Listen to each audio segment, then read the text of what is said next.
You have some time to look at questions 1 to 7 now.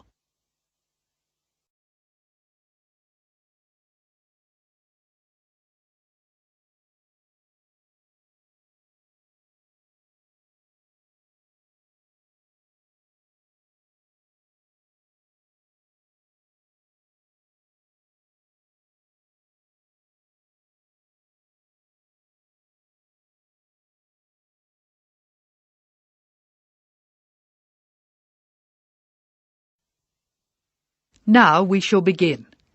You should answer the questions as you listen, because you will not hear the recording a second time.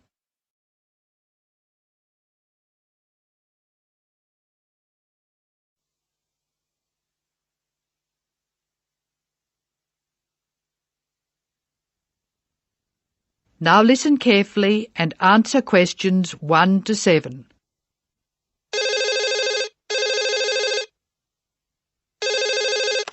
Hello, Megan speaking. Hello, Megan. Hello, Ken. I'm glad you called. Thomas asked me to give you his telephone number. Is that his office number or his home number? I can give you both. His new home number is 9452 3456. Would you like his office number? I think I have it. Does 97314322 sound right? That's it. But the home number is 9452 3456. He moved in last week. Good. I've got that. Now, what would you like to do? Well, I'd like to go dancing, but Jane's hurt her ankle, so she'd rather not. That's a pity. I guess it means she doesn't want to play tennis either. That's right. She says it's okay to go bowling if we don't expect her to do well. Okay, let's do it. I guess we can go dancing some other time. Well, I booked us some time at the bowling alley of Entertainment City. Do you know it? Is it on Smith Street? Down near the university? That's right. It's on the corner of Smith Street and Bridge Road. What time did you book for? The first booking I could get was 8 o'clock. Okay, it's 7 now. What do you want to do first? Well, I think we should leave now. We can meet at the bowling alley. I can't be that quick. I have to call Thomas to start with, and I need to get changed. Okay, I think I'll leave in 10 minutes and meet you in there. That makes sense. I'll take my car, so I'll be quite quick. I'll be out of here in half an hour. Okay.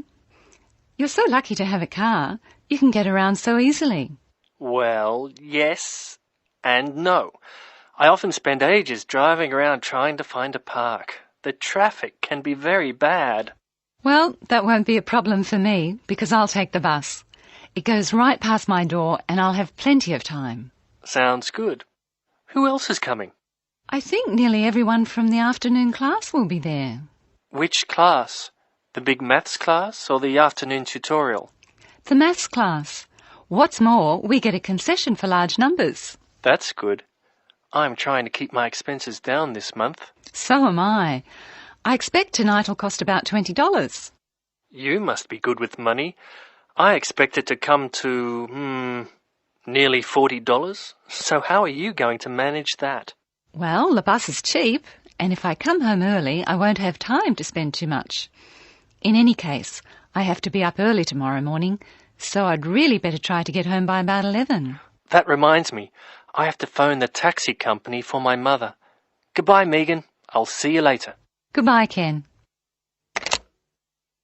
Ken calls the taxi company.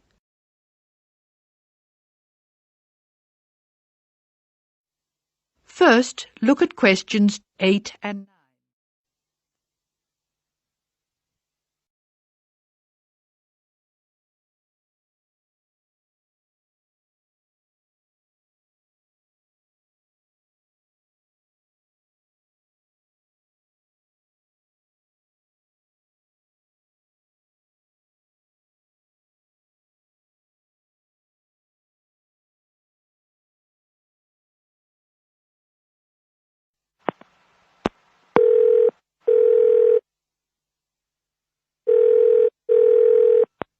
Thank you for calling Acme Cabs. Please follow the instructions on the tape. If you wish to order a cab now, press 1.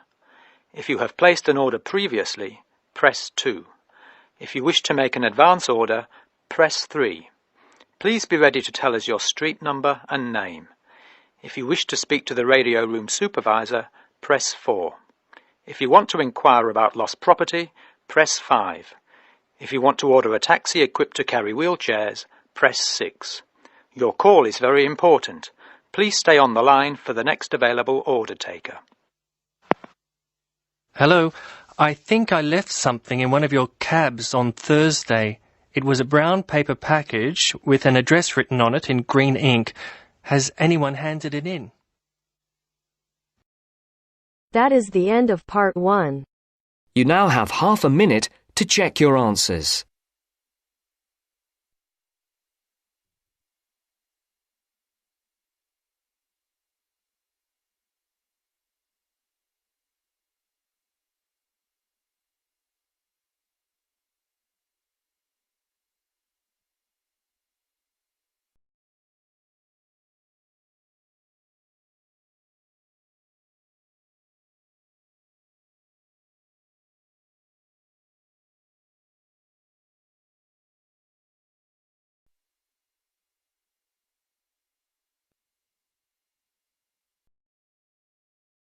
Now turns to part 2. Part 2. You'll hear two teachers discussing a school trip. First, you have some time to look at questions 11 to 16.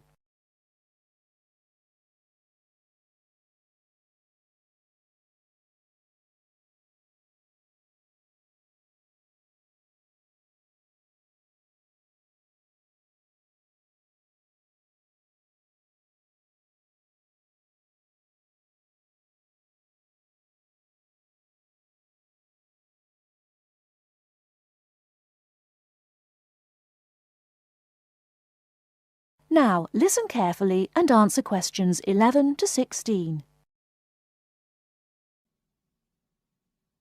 Oh, there you are, Paul. Do you have a few minutes? Can we think about this year's school trip? Hi, Jean. Yes, of course. Have you got any ideas? I've been looking through some information, and I've brought a few leaflets with me. Here you are. Okay, thanks. Just remind me when the trip is. Next Friday. We'll be leaving at 9 and be back here at around 4, so we've probably got time to visit a couple of places. Let's see. What leaflet have you got there? Central Gardens. Looks like a nice place. It's open from 9 until 6, so we could go there anytime we wanted, really. What about there in the morning and then somewhere else in the afternoon? Farmers Market would be an option first as well, at least until they close at 1. Or we could try Grey Castle. That should be possible in the morning or in the afternoon. Oh, hang on. That's at the weekend. The last admission is at noon on weekdays. Greenhall says the same thing. Queen's Park opens at 8, so we could go there first. Or, according to these times, we could go there on the way back to school, because they don't close the gates until sunset during the week. Okay, that gives us a few options. We went to Queen's Park a couple of years ago, didn't we? I seem to remember that the pupils really enjoyed it. It'd be nice to go somewhere new as well. I've seen groups from other schools going around Grey Castle. So have I. But then again, maybe we should play it safe and go to Green Hall. At least we've got experience of taking classes round there. Farmers Market is popular with other schools, though, so it must be interesting. It'd be good to go somewhere where someone can show the pupils around, explain things to them. I've been on a tour around the castle, and they do a really good job. I think they have guides at the hall, too, don't they? It says here that they used to, but don't anymore. You can get shown round Central Gardens, though. I think we'd have to do any explaining if we took the pupils to the market or the park. That wouldn't be a problem, though. No, and at least those two would be free, wouldn't they? I think all the others charge, and we'd have to get the parents to pay some money. I'm sure they wouldn't mind paying if it was a small amount. Let me check the leaflets. There's a special price for large groups at Grey Castle. Oh, but you can get into Central Gardens for nothing. Right. Oh, I've just thought of something. We wouldn't need to book anything if we were going to Queen's Park, but what about the other places? Central Gardens say you need to let them know if there are more than 10 people in your group, which would include us. The same at Grey Castle. Farmers Market says you can just turn up, and so does Green Hall. Right. Well, I suggest we take the pupils to Grey Castle for a tour in the morning. How does that sound? Yes, sounds good. We should contact them to book it as soon as possible. In the afternoon, we can do something a bit more relaxed at the park, and we'll have to think about going to Green Hall another year. Shame Farmers Market isn't open, but we can't change the day. So that's a decision then. Now, let's think about what we're going to get the pupils to do. It's a school trip, after all, and we should give them some work to do. Before you hear the rest of the talk, you have some time to look at questions 17 to 20.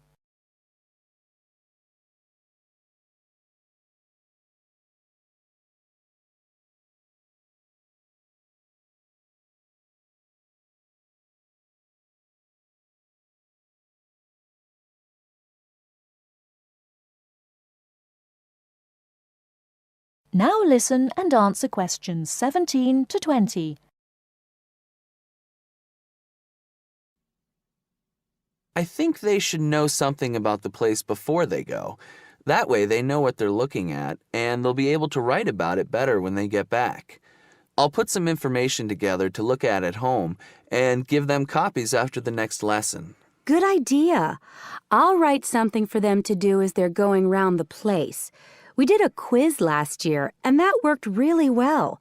I'll do the same kind of thing this time. Okay. Now, what about the travel arrangements? How are we getting there? What do you think? I remember one year Mrs. Jackson took her group by bus, and that was a complete nightmare. It's quite a long way, isn't it? We could hire a coach for the day, which is what we usually do, or there's the train. It's rush hour, though, isn't it? So it'll be really crowded. And it'll be more convenient for the rest of the day if we've got our own transport. Yes, we'll do that then. Anything else? Oh, we need to let the parents know what's happening. We could ask the office to call everyone. It would take too long with so many. I know when we send a letter home, there are always a few pupils who lose it, but not all the parents have email yet, so I don't think we have any choice, really. I'll write something and take it to the school office this afternoon. Right. I'll go and tell the pupils the good news.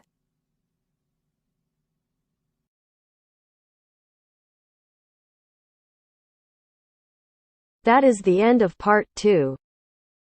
You now have half a minute to check your answers.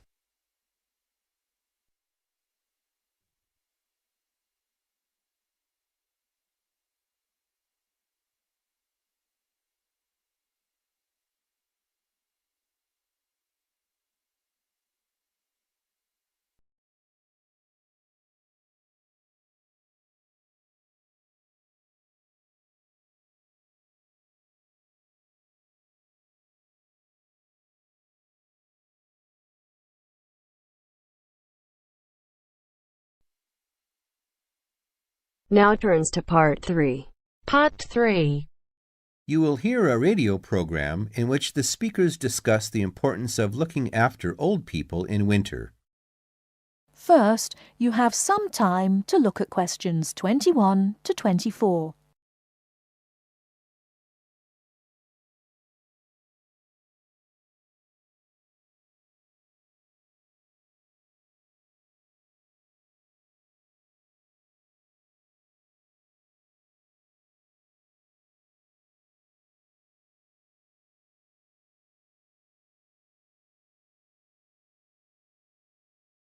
Now, listen carefully and answer questions 21 to 24. Now listen and answer the questions. Nobody likes cold weather, but for old people it can be particularly uncomfortable and dangerous. They can become cold without even noticing it. To keep warm, they may need help from friends and neighbors like you. To find out how we can help, we've invited a representative from the Social Service Department at the Town Hall to talk about the Winter Warmth Code campaign. Mr. Hastings, can I first ask you why it is so important to keep an eye on elderly people during cold weather such as we've been having lately? Yes. There are two main reasons. First, the old suffer from the cold more than the rest of us. They're not as active or strong as you and me, and it's harder for them to keep warm. This can lead to all sorts of complications. They have less resistance to infection. The quality of their lives is badly affected, and in extreme cases, they may need to be hospitalized. According to the newspapers, old people are actually dying of the cold. Is this true? I'm afraid it is. I said before there were two main reasons why we should keep an eye on old people. Well, the other major problem is that so many pensioners cannot afford to heat their homes properly. Before you hear the rest of the talk, you have some time to look at questions 25 to 30.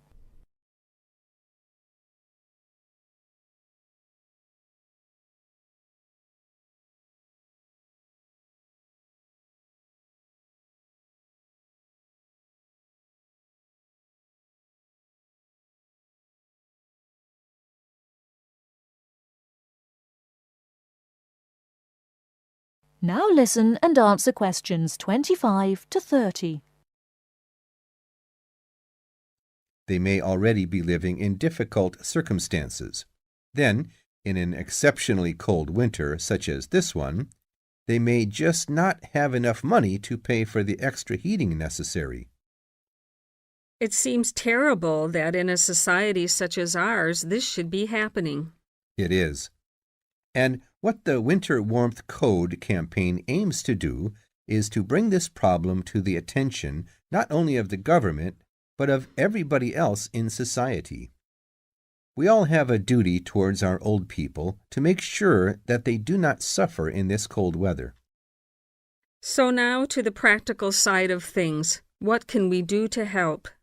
Well, we all know someone old, a relative maybe, a neighbor, someone living round the corner. We should adopt that person and make sure that we spare a few minutes every day to check that everything is okay. Make sure, even if the old person is not actually ill, that he or she is not suffering. Check when you go inside that the house or flat doesn't feel cold to you. It's a good idea to try to feel some part of their body, like their face or hands. Old people can become cold without even noticing it, you know. Okay, and if a person is too poor to afford to heat the house or flat? The best thing then is for the old person to live in one room only and to make sure that that one room is warm. Check that the bed is on an inside wall. Move it yourself if necessary. Check the room for drafts. A lot of cold air gets into the room through old windows or badly fitting doors. Is food important? Yes. Make sure that the old person is eating well. You could help by cooking for them or doing the shopping. Remember, a good hot meal a day makes a big difference. Also, make sure that they are well dressed. Old people need to wear more layers of clothes than we do, particularly at night. One last question, Mr. Hastings. Is there nothing the state can do to help? Oh, yes, indeed. Contact your town hall to find out about local organizations already involved in this kind of work. If there is a local Meals on Wheels service, for instance, you could get your adopted old person on the list. Then, of course, there are also many state benefits which an old person could be entitled to, and which he or she doesn't know about, and which therefore he or she is not claiming. An extra problem here is that it can often be complicated, and old people don't like going to Social Security offices to fill in forms and all that. You can help by finding out for them what possibilities exist for claiming a little extra money from the government, then applying for it for them. That little extra could make all the difference. Yes, indeed. Well, Mr. Hastings, thank you for coming in and talking to us today. Thank you. That is the end of part 3. You now have half a minute to check your answers.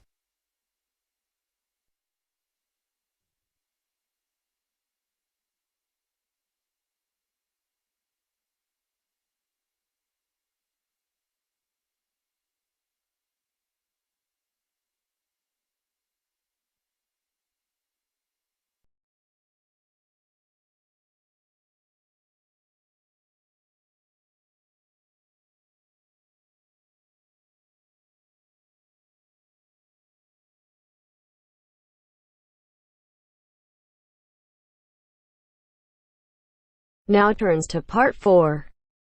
Part 4. First, you have some time to look at questions 31 to 40.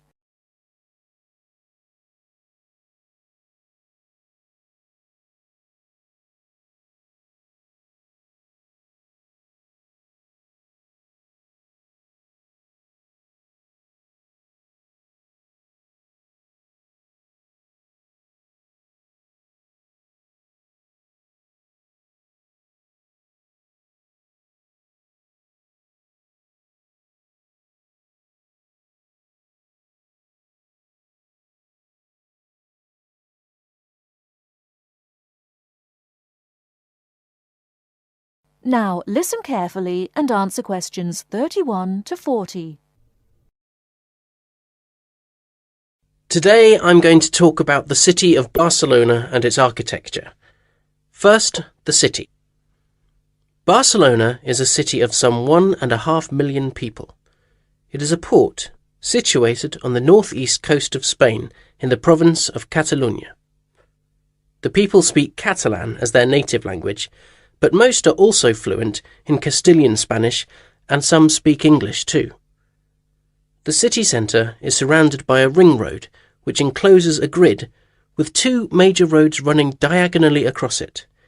These are the Avenidas Diagonal and Meridiana. Probably the most famous street in Barcelona is La Rambla, which connects the Plaça de Catalunya in the town centre to the statue of Columbus on the water's edge. All along the centre of this wide boulevard are stalls selling flowers and artistic works. Barcelona was founded by the Carthaginians from modern-day Tunisia in North Africa. It grew under the influence of the Roman Empire, later becoming the capital of Spain. Under strong government, it expanded its trade, exporting cloth to other Mediterranean ports, and establishing itself as a financial centre. It went into decline after 1400, and in 1640 it was the centre of the Catalan Revolution against King Philip IV of Spain. Now it is considered by many to be the cultural centre of Spain, and the Olympic Games were held there in 1992. Now to the architecture. Throughout the city there are many fine buildings, churches, cathedrals, markets and squares, which date back to the 13th century. One very fine square, which can be entered from La Rambla, is the Plaça Real, or Royal Square. This was built by Molina in the 19th century. 7 narrow passages lead into a large central area, which is surrounded by 2-storey buildings. Most of the ground floor is occupied by restaurants and bars, and it is traditionally a place of music and entertainment.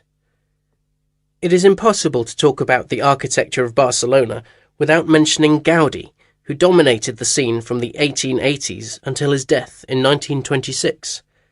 His style was unique, a decorative form of Art Nouveau, the style of the 1920s and 30s in Europe.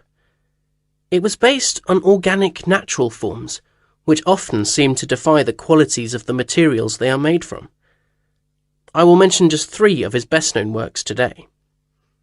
The first is Güell Palace. This was built for the Count of Güell, one of Gaudi's main supporters. The building features 2 arched gates which lead into the stable area. Inside are 2 circular staircases, one for people and the other for horses. The ground floor is built of brick, but there is also much natural stone used in the construction.